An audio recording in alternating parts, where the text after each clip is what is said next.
Kenapa simpanan emas dianggap berisiko rendah? Emas sering dianggap sebagai aset yang stabil kerana nilainya tidak pernah menjadi sifar.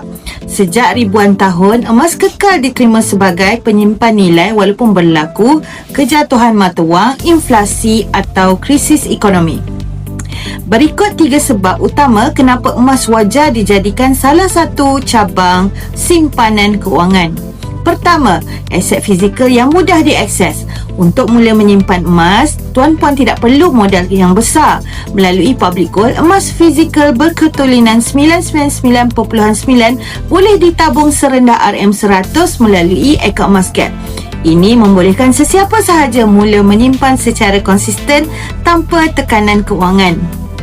Kedua, prestasi jangka panjang yang kukuh. Rekod sejarah lebih 20 tahun menunjukkan harga emas meningkat secara purata sekitar 10% setahun.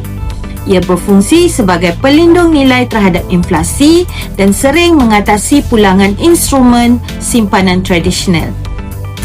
Ketiga, mudah cair dan sistematik. Proses beli dan jual emas tidak rumit. Dengan public gold, urusan transaksi boleh dilakukan secara online 24 jam sehari, 7 hari seminggu, menjadikan emas aset fizikal yang sangat cair dan fleksibel bila diperlukan.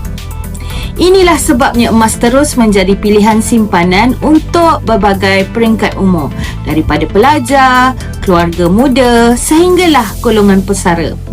Simpanan emas bukan sekadar tentang keuntungan, tetapi tentang keselamatan nilai dan disiplin kewangan jangka panjang. Semoga perkongsian bermanfaat ini. Jemput, follow saya untuk info mengenai emas.